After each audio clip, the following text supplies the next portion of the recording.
So yeah. What aspect of coaching? Are there specific age group or demographic?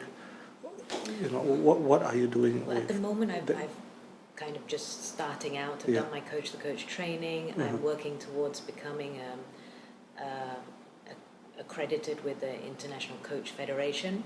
So I'm building up to like 100 hours to get that accreditation. Mm-hmm. So at the moment, I'm actually coaching anybody. Mm-hmm. Because when it comes to life coaching, so I'm doing life coaching and business coaching. Right. But like I said, the coachee is the expert. So I don't need to be the expert in anything in particular. Mm-hmm. I just need to be able to get that information out of them and make them more self-aware, Mm-hmm. maybe open up their minds change the ways they think to deal with what it is that they want to achieve. Mm-hmm. So at the moment, I haven't got a niche. Mm-hmm. So, Is there any ideal people that you would like to serve? Any ideal groups? For me, I guess it's about how responsible and motivated the individual is to make a change for the better in their life. Because if they don't want to make a change, then there's no point. Yeah. But if there's someone that's like, maybe they're stuck, but they just want to do something, they want to figure out how to move forward, those are the kinds of people who are willing to do the work, because they have to take 100% responsibility Mm-hmm. for the actions that they take. So when I do coaching, they'll come up with their kind of goals, they'll come up with actions they're willing to take to achieve those goals, Mm-hmm. and they have to do that. Right. It's not me, it's them. So it's basically a person who's willing to do that. Wow. Yeah. How do you get exposed to this coaching business? Oh, I got myself a life coach beginning of this year. Oh. Because I was at a crossroads where I felt stuck. I thought you're always very clear. I don't think anybody is clear 100% of The the one time. who has everything, the Sultan Award, the whatever award. No, it's well, I guess I was at crossroads where so the family business I've been running for 20 plus years is an architectural firm. I am not an architect. I never trained to be an architect. Right. I started working in the family business because my father passed away in my last year of university. So after I finished my degree in business management, I came back to the family business, worked with my mum, and I've been working there ever since. Mm-hmm. But it's not a passion of mine.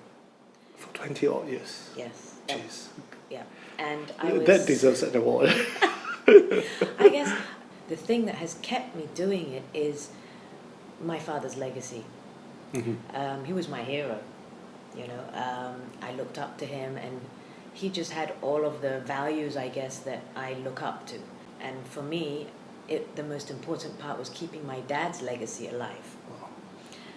But saying that, during this coach training that I did, we do practice coaching, and Chica, who's also learning how to be a coach, asked me a question because I said I wanted to figure out why it was so important for me to keep working in the family business. And I said to her, because I feel like, that it's my dad's legacy, and if I give it up, I feel like I'm giving up on him and his memory. And she asked me the question, she said, but what does legacy mean? And I had kind of a aha moment. Yeah. And in my head I said, hold on a minute, the company is not my dad's legacy. I am my dad's legacy. Wow. And I was like, oh my God. That's a powerful question, isn't it? So you see, that's where coaching Wow. comes in, you see. And I just had this oh my God, and everything changed. Then it became okay for me to follow what it was that I wanted to do, because now I realized that my dad's legacy is me. And if I'm good at what I do, if I'm successful, I'm carrying on his legacy. I'm his child and his daughter. Regardless, he'll be so proud. So, He'll be so proud right now. I mean, there's nothing to prove. Well, yeah. Especially if you have a daughter, you understand. Yeah. So, I guess all the things I've learned along the way, I try to also model certain things for my daughter. So just things like when I have a goal, I tell her what my goal is. I show her and I talk to her about how I'm trying to reach that goal. Mm-hmm. So she knows my new goal is to become a coach. So, I went away for training. She's not happy about that. But, when I talk to her, she's like, she understands that's what I need to do to achieve my goal. And then now every time like I have a coaching client, I'll go home and go, guess what? I had a really good coaching session today. And she'll be like, I'm so proud of you, Mummy. And that makes me happy. Because I just want her to realize that, you can achieve what you want, set out to achieve. There is a way of doing it. You have to do things to get what you want. It doesn't fall on your lap. But I just want her to join with my successes, join in my celebrations along the way. And then also when things go wrong. I also talked to her about that, about how things will always go wrong, but it's about what you learn from them, and what you do about what you learn from them. And so, things like that. And I don't know, I guess with my daughter, the one thing I've learned is to keep the lines of communication open. So She tells you everything? Probably not everything. I don't need to know everything, but, Well, I want to know everything.